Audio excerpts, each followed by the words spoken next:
Hi friends, आज हम बात करेंगे पोस्टपार्टम न्यूट्रिशन के बारे में। जैसे कि मैं पहले भी बता चुकी हूँ, कोई भी न्यूट्रिशन हमारे इमोशनल स्टेट से बहुत ज़्यादा लिंक्ड है। हम वही खाना खाते हैं उस टाइम हम जैसा फील कर रहे होते हैं। तो पोस्टपार्टम टाइम में मदर्स बहुत ही इमोशनली बहुत कॉम्प्लेक्स स्टेट में होती हैं ड्यू टू वेरियस रीजंस। जैसे कि डिलीवरी के टाइम कोई कॉम्प्लिकेशन आई, वो स्ट्रेस था। अगर नॉर्मल डिलीवरी थी तो फटीग था। अगर कोई सी सेक्शन था तो उसके बाद उनको एनेस्थीसिया का असर रहता है, उनकी जीआई इतनी कंफर्टेबल नहीं होती है। छोटा एक बेबी मिलता है उनको, जिसको उन्होंने पूरा ध्यान रखना है, पूरी होल एंड सोल रिस्पॉन्सिबिलिटी है। तो वो एक एडिड प्रेशर होता है कि मेरा दूध अच्छे से बनेगा कि नहीं, दूध बन रहा है कि नहीं। अब वो बेबी जो है उसका स्टमक बहुत टाइनी होता है, बार बार दूध पीता है, सोता है, पॉटी करता है। तो आपकी नाइट स्लीप जो है वो डिस्टर्ब होती है, इसलिए आपका इमोशनल स्टेट काफ़ी वनरेबल होता है और इसी वजह से आपका न्यूट्रिशन भी काफ़ी वनरेबल स्टेट में रहता है। तो मोस्ट कॉमन प्रॉब्लम्स जो इमोशनल स्टेट में आती हैं ड्यूरिंग पोस्टपार्टम, वो क्या क्या हैं? पहली, पोस्टपार्टम ब्लूज़। उसमें जो वुमेन है, इट्स वेरी कॉमन। जो वुमेन है उसको एंग्जाइटी रहेगी, रेस्टलेसनेस रहेगी, गिल्ट ट्रिप्स आएंगे, अजीब सी सैडनेस रहेगी। First 2 weeks after the delivery of the child, बच्चा पैदा होने के 2 हफ्ते तक ये इमोशंस आना आर वेरी नॉर्मल। ये खुद ही सबसाइड हो जाते हैं विद टाइम। लेकिन अगर ये 2 हफ्ते के बाद भी प्रोलॉन्ग करते हैं तो you should definitely visit a expert. आप किसी साइकेट्रिस्ट से, साइकोलॉजिस्ट से डेफिनेटली जाके मिलिए और अपनी हेल्थ का ध्यान रखिए, because mental health is directly proportional to your physical health. अगर आप मेंटली हेल्दी नहीं हैं तो आप अच्छा न्यूट्रिशन ले ही नहीं सकते। अच्छा न्यूट्रिशन लेने के बावजूद आपकी बॉडी में वो न्यूट्रिशन उतना इम्पैक्ट नहीं डालेगा अगर आप मेंटली एक सही स्टेट में नहीं हैं। ये बहुत सारी स्टडीज़ भी बता चुकी हैं कि जो एंग्शियस स्टेट में हम खाना खाते हैं, it does not give you the maximum nutritional benefits. जबकि आप रिलैक्स स्टेट में पीस ऑफ माइंड के साथ जो खाना खाते हैं वो आपकी बॉडी को बेस्ट न्यूट्रिशन देता है। और कॉमन प्रॉब्लम्स क्या आती हैं? एंग्जाइटी इश्यूज आते हैं, ओसीडीज आता है, आपको बार बार स्ट्रेस होता है, बार बार आप बेबी को चेक कर रही हैं, अरे बेबी ठीक है कि नहीं।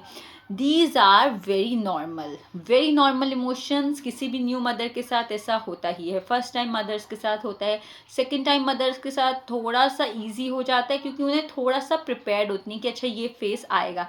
लेकिन एक एडेड रिस्पॉन्सिबिलिटी होती है, एक और बच्चा होता है, उसकी emotional needs, as well as एक न्यू बॉर्न होता है, उसकी फिजिकल एंड इमोशनल नीड्स। तो इस टाइम पे आपको अपना मेंटल स्टेट सबसे पहले ठीक करना है, तभी आप अपना न्यूट्रिशन का ध्यान रखेंगी। अब मेंटल स्टेट कैसे ठीक किया जा सकता है? Please talk to your loved ones. आपको डिलीवरी के टाइम अगर कुछ एंग्जाइटी हुई, पोस्ट डिलीवरी आप क्या फील कर रही हैं, अपने पार्टनर, अपनी सिस्टर, अपनी मदर, जिसके साथ भी आप कनेक्टेड फील करती हैं, उनसे शेयर कीजिए, क्योंकि venting is very important. Those emotions should be vented. Please guilt मत फील करिए। अगर आपको नींद आ रही है, बेबी सो रहा है, सो जाइए। घर का काम नहीं हुआ, it's okay. Please hire helps. ठीक है, आपका घर थोड़ा ख़राब हो गया, बिखरा हुआ है, कपड़े नहीं धुले हैं, कपड़े आयरन नहीं हुए हैं, बर्तन गंदे हैं, इन सब चीज़ों की टेंशन मत लीजिए। अगर बेबी सो रहा है, आप साथ में सोइए, नैप्स लीजिए, गिल्ट फ्री नैप्स लीजिए, हायर करिए helps. I am telling you, हम सबको लगता है कि हम वुमेन हैं, सब कर लेंगे, थोड़े पैसे और सेव कर लेते हैं, कुछ और अच्छा ले लेंगे। आपकी मेंटल हेल्थ इस टाइम पे आपके लिए, आपके बेबी के लिए बहुत इंपॉर्टेंट है, एज वेल एज पूरी फैमिली के लिए। ऑब्वियसली अगर आप खुद हैप्पी नहीं हैं, आप किसी को हैप्पी नहीं रख सकती। तो please hire help, invest on hiring good helps, जो आपको उस पीरियड ऑफ टाइम में जब आप नहीं कर सकती हैं अपने घर का काम, तो उसमें हेल्प करें। तो जब आपको लगेगा कि भाई आपका घर एक स्टेबल स्टेट में है, आप एक अच्छी नींद से उठी हैं, आपका बेबी भी अच्छे से सो रहा है, फीड कर रहा है।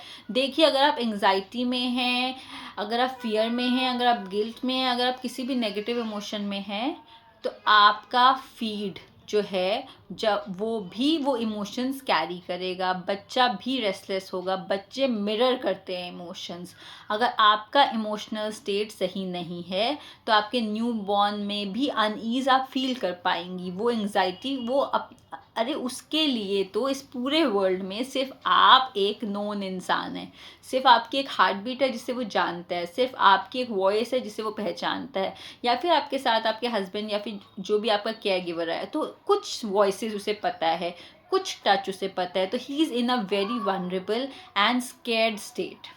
तो उसको वो आपकी एनर्जीज को मिरर करेगा। अगर आप एंग्शियस हैं तो वो भी एंग्शियस रहेगा, अगर आप फियर में हैं तो वो भी फियर में रहेगा, आप गिल्ट में हैं तो वो रेस्टलेस होगा। तो आपको अपना ब्रेस्ट फीड इम्प्रूव करना है। आप चाहती हैं ब्रेस्ट फीडिंग उसको बेस्ट न्यूट्रिशन दे, तो उसके लिए आपको 2 चीज़ें करनी है। मेंटली हेल्दी रहिए ब्रेस्ट फीड कराते समय, अच्छा न्यूट्रिशियस फूड लीजिए। अब अच्छा न्यूट्रिशियस फूड क्या क्या लेना है देखिए, अगर आपकी नॉर्मल डिलीवरी हुई है या फिर LSCS हुआ है, वील रिकमेंड कि स्टार्टिंग में आप लाइट फूड लीजिए, क्योंकि आपकी GI ऑलरेडी बहुत टर्बुलेंस से गुजरी है। तो स्टार्टिंग में आप खिचड़ी दलिया से स्टार्ट करिए। फर्स्ट डे आप खिचड़ी दलिया लीजिए, और साथ में लेग्जेटिव्स जो डॉक्टर्स ने रिकमेंड करे हैं प्लीज़ लीजिए। अगर आपको कॉन्स्टिपेशन का इशू है अपनी गायनेक को बताइए। अगर आपको और कोई पेन है तो प्लीज़ उनको इन्फॉर्म करिए। अदरवाइज आप simple basic Indian homemade food, that is roti dal sabzi dahi, ये सब आप खा सकती हैं। प्लीज़ खाइए, डोंट स्किप योर फीड्स। भूखे रहने से और एंजाइटी बढ़ती है और स्ट्रेस बढ़ता है, बॉडी में स्ट्रेस इन्फ्लेमेशन बढ़ता है। हर एक मील लीजिए, फ्रूट्स खाइए, अच्छे से पानी पीजिए। जो भी आपकी मिथ्स हैं अगर आपके दिमाग में हैं, प्लीज़ कंसल्ट एनी गायनेक, या फिर आप किसी डाइटिशियन की हेल्प ले सकती हैं, या फिर आप मुझे DM कर सकते हैं। We can discuss the myths regarding the postpartum nutrition. Secondly, आप सप्लीमेंट्स का बहुत ध्यान रखिए। Calcium supplements, iron supplements are very necessary while feeding. Breast milk में आयरन कंटेंट नहीं होता है। It's good for the child also if you are taking iron supplements.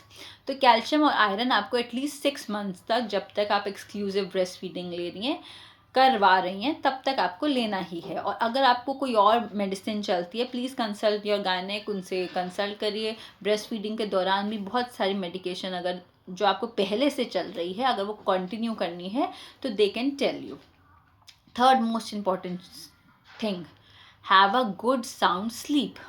अब स्लीप के दौरान आपको बार बार ब्रेक होगा स्लीप, पर ट्रस्ट मी, इनिशियली 2 वीक्स में आपका बॉडी, आपका सर्कैडियम रिदम समझ जाएगा कि you are around a new born. आपको वो जो हेडेक्स हो रहे हैं बार बार नींद से उठ उठ के, वो सबसाइड हो जाएंगे।